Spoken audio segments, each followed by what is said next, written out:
വലിയ കോൺഫിഡൻസോടുകൂടി മുഖ്യമന്ത്രി രമേശ് ചെന്നിത്തലക്കിട്ടും അതുപോലെ തന്നെ അതിനേക്കാൾ ഉപരി വി.ഡി. സതീശനിട്ടും അടിച്ചവിടെ റെഡിയാക്കി റൊട്ടിയാക്കാമെന്ന് വിചാരിച്ച മുഖ്യമന്ത്രിക്ക് പണി പാളിയെന്ന് പിന്നീടാണ് മനസ്സിലായത്. അധിക സമയമൊന്നും പോകേണ്ടി വന്നില്ല. മണിക്കൂറുകൾക്കകം തന്നെ കാര്യങ്ങൾ കീഴ്മേൽ മറിയുന്ന സാഹചര്യമാണ് ഉണ്ടായത്.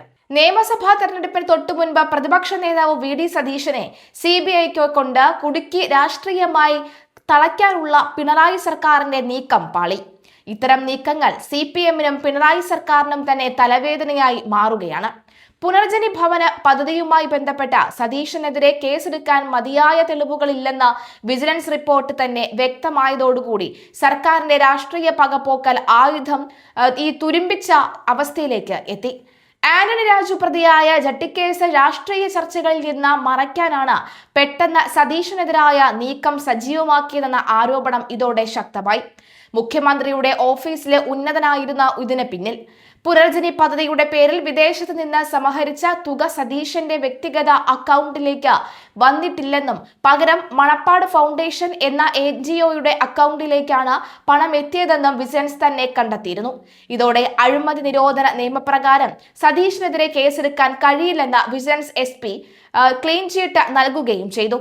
വിദേശ ഫണ്ട് ഇടപാട് ആയതിനാൽ കേന്ദ്ര അനുമതി ഇല്ലാത്തത് ചൂണ്ടിക്കാട്ടി CBI അന്വേഷണത്തിന് വിജിലൻസ് ഡയറക്ടർ ശുപാർശ നൽകിയിരുന്നു എങ്കിലും ഒരു വർഷം മുമ്പ് തന്നെ നിയമവകുപ്പ് ഇത് തള്ളുകയായിരുന്നു.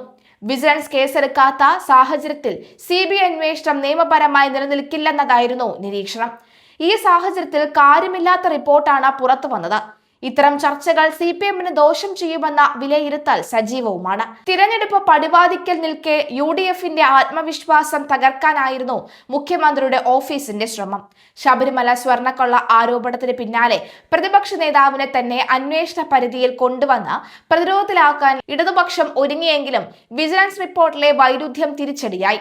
മണപ്പാട് ഗ്രൂപ്പ് വഴി നടന്ന പണമിടപാടുകൾ സതീശൻ നേരിട്ട് പണം കൈപ്പറ്റിയിട്ടില്ലെന്നും ജീവകാരുണ്യ പ്രവർത്തനങ്ങളെ ഏകോപിപ്പിക്കുക മാത്രമാണ് ചെയ്തതെന്നുമുള്ള സതീശന്റെ വാദം ശരിവെക്കുന്നതാണ് പുറത്തുവന്ന കണ്ടെത്തലുകൾ.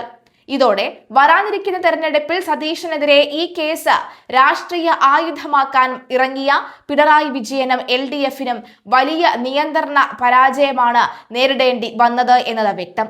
ഇതിൽ CPMൽ അതൃപ്തിയും ഉണ്ട്. പാർട്ടി സെക്രട്ടറി MV ഗോവിന്ദൻ തന്നെ അതൃപ്തി അറിയിച്ചുവെന്നാണ് സൂചന. ചട്ടവിരുദ്ധമായി വിദേശ ഫണ്ട് വാങ്ങി ദുരുപയോഗം ചെയ്തുവെന്ന പരാതിയിൽ സതീശനെതിരെ അഴിമതി നിരോധന വകുപ്പ് പ്രകാരം കേസ് നിലനിൽക്കില്ല എന്ന വിജിലൻസ് റിപ്പോർട്ടാണ് പുറത്ത് വന്നിരിക്കുന്നത്. കഴിഞ്ഞ സെപ്റ്റംബറിൽ വിജിലൻസ് ഡയറക്ടറേറ്റ് സർക്കാരിന് നൽകിയ കത്താണ് പുറത്തു വന്നത്. ആ കത്താണ് നിങ്ങൾ ഇപ്പോൾ കണ്ടുകൊണ്ടിരിക്കുന്നത്. പുനർജനി പദ്ധതിയുടെ പണം വി.ഡി. സതീശന്റെ അക്കൗണ്ടിലേക്ക് വന്നിട്ടില്ലെന്നാണ് വിജിലൻസ് റിപ്പോർട്ടിൽ പറയുന്നത്. പുനർജനി ഫണ്ട് കൈകാര്യം ചെയ്യുന്നത് മണപ്പാട് ഫൗണ്ടേഷൻ എന്ന സന്നദ്ധ സംഘടനയാണ്. വി.ഡി. സതീശൻ ഫണ്ട് കൈകാര്യം ചെയ്യാത്തതായി അറിവായിട്ടില്ലെന്നും റിപ്പോർട്ടിൽ പറയുന്നു. അഴിമതി നിരോധന നിയമപ്രകാരമുള്ള കുറ്റങ്ങൾ ചെയ്തതായി കണ്ടെത്താൻ സാധിച്ചിട്ടില്ലെന്നും സെപ്റ്റംബറിൽ കൈമാറിയ അന്വേഷണ റിപ്പോർട്ടിൽ പറയുന്നുണ്ട്. സ്പീക്കറുടെ വിശദീകരണ കത്തിന് നൽകിയ മറുപടിയിലാണ് സതീശന് വിജിലൻസ് ക്ലീൻ ചീറ്റ് നൽകിയത്. സ്പീക്കറുടെ അനുമതിയില്ലാതെ വി.ഡി. സതീശൻ വിദേശത്ത് പോയതായി മുൻ വിജിലൻസ് ഡയറക്ടർ ശുപാർശ നൽകിയിരുന്നു. ഇതിലാണ് ആഭ്യന്തര സെക്രട്ടറിയോട് സ്പീക്കർ വിശദീകരണം തേടിയത്. ഈ കത്ത് പുറത്തു വന്നതോടുകൂടി പുനർജനി പദ്ധതിയുമായി ബന്ധപ്പെട്ട് വി.ഡി. സതീശനെതിരെ CBI അന്വേഷണം നടത്തണമെന്ന നീക്കത്തിന് പിന്നിലെ രാഷ്ട്രീയവും വെളിവാവുകയാണ്.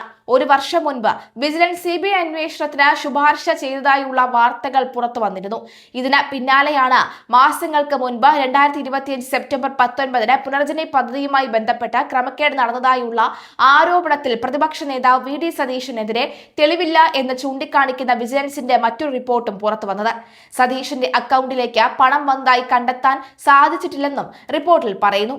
വിദേശ സന്ദർശനത്തിന് ശേഷം വി.ഡി. സതീശൻ വസ്തു വാങ്ങിയതായി പരാതിയിൽ ആരോപിച്ചിട്ടില്ലാത്തതിനാൽ ആ വിഷയത്തിൽ അന്വേഷണം നടത്തിയിട്ടില്ലെന്നും റിപ്പോർട്ടിൽ പറയുന്നു. പുനർജനി ഫണ്ട് കൈകാര്യം ചെയ്ത മണപ്പാട് ഫൗണ്ടേഷൻ എന്ന സന്നദ്ധ സംഘടനയുമാണ്. സതീശൻ കുറ്റക്കാരനാണോ എന്നും ഫണ്ട് കൈമാറിയ ചെയ്തിട്ടുണ്ടോ എന്നും ഒരു വർഷം മുമ്പുള്ള വിജിലൻസിന്റെ പ്രാഥമിക അന്വേഷണ റിപ്പോർട്ടിലും കണ്ടെത്തിയിരുന്നില്ല. എന്നാൽ വിദേശ നാണയ ചട്ടത്തിന്റെ പരിധിയിൽ വരുന്ന കുറ്റം ചെയ്തിട്ടുണ്ടോ എന്ന് അന്വേഷിക്കാവുന്നതാണ്. അതിന് നല്ലത് CBI ആണ് എന്നാണ് വിജിലൻസിന്റെ ശുപാർശയിൽ പറയുന്നത് എന്നും റിപ്പോർട്ടുകൾ ചൂണ്ടിക്കാണിക്കുന്നു. നേരത്തെ നേരത്തെ പുനർജനി പദ്ധതിയുമായി ബന്ധപ്പെട്ട ക്രമക്കേട് നടന്നതായുള്ള ആരോപണത്തിൽ വി ഡി സതീശനെതിരെ CBI അന്വേഷണം വേണമെന്നും വിജിലൻസ് ശുപാർശ മുഖ്യമന്ത്രി കൈമാറിയതായാണ് വാർത്തകൾ പുറത്തുവരുന്നത്.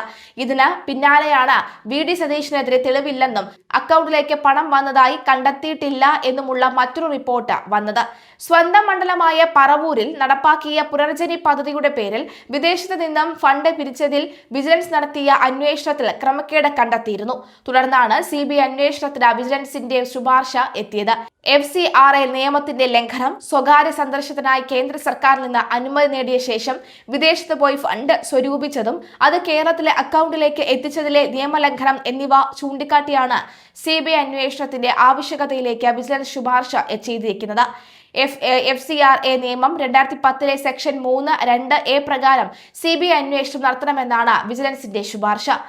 കേരള നിയമസഭയുടെ റൂൾ ഓഫ് പ്രൊസീജിയേഴ്സിലെ അനുബന്ധ 2 റൂൾ 41 പ്രകാരം നിയമസഭാ സാമാജികൻ എന്ന തരത്തിൽ നടത്തിയ നിയമലംഘനത്തിന് സ്പീക്കർ നടപടി സ്വീകരിക്കണമെന്നും വിജിലൻസ് ശുപാർശ ചെയ്തിട്ടുണ്ട്.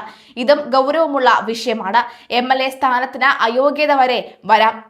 മണപ്പാട് ഫൗണ്ടേഷൻ എന്ന പേരിൽ പുനർജനി പദ്ധതിക്കായി ഫൗണ്ടേഷൻ രൂപീകരിച്ചത് വിദേശത്ത് നിന്നും പണം സ്വീകരിച്ച UK-യിൽ നിന്നും 22,500 പൗണ്ട് 19,95,880 രൂപ വിവിധ വ്യക്തികളിൽ നിന്നും സമാഹരിച്ച മണപ്പാട് ഫൗണ്ടേഷന്റെ അക്കൗണ്ടിലേക്ക് അയച്ചതായാണ് വിജിലൻസിന്റെ കണ്ടെത്തൽ.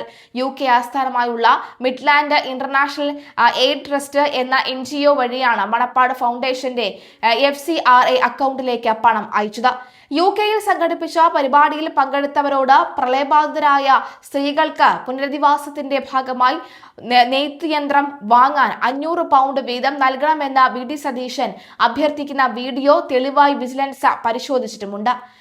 മണപ്പാട് ഫൗണ്ടേഷന്റെ സ്ഥാപകനും മാനേജിംഗ് ട്രസ്റ്റിന് നൽകിയ മൊഴിയും വിജിലൻസ് വിശകലനം ചെയ്തു. മണപ്പാട് ഫൗണ്ടേഷൻ കേന്ദ്ര ഗവൺമെന്റ് അംഗീകാരമുള്ളതും FCRA രജിസ്ട്രേഷൻ ഉള്ളതുമായ ഒരു ചാരിറ്റബിൾ ട്രസ്റ്റാണ്. 2018 പ്രളയത്തിന് ശേഷം പറവൂർ മണ്ഡലത്തിലെ പുനരധിവാസ പ്രവർത്തനങ്ങൾക്കായി VD സതീശൻ MLA തങ്ങളെ സമീപിച്ചു. പദ്ധതിയെക്കുറിച്ച് പഠിക്കാൻ XIME ചുമതലപ്പെടുത്തുകയും ചെയ്തു എന്നും അവർ റിപ്പോർട്ട് സമർപ്പിക്കുകയും ചെയ്തു. തുടർന്ന് ലണ്ടനിൽ മിഡ്ലാൻഡ് ഇന്റർനാഷണൽ എയ്ഡ്ലാൻഡ് MIAT എന്ന ഏജൻസിയുടെ സഹായത്തോടെ ഒരു ലഞ്ച് മീറ്റിംഗ് സംഘടിപ്പിച്ചു. ഈ ചടങ്ങിലൂടെ 22,500 പൗണ്ട് സമാഹരിക്കുകയും അത് മണപ്പാട് ഫൗണ്ടേഷന്റെ FCRA അക്കൗണ്ടിലേക്ക് മാറ്റുകയും ചെയ്തു. ഇതിനായി ഫൗണ്ടേഷൻ പുനർജനി പ്രൊജക്ട് എന്ന പേരിൽ പ്രത്യേക അക്കൗണ്ടും ആരംഭിച്ചിരുന്നു.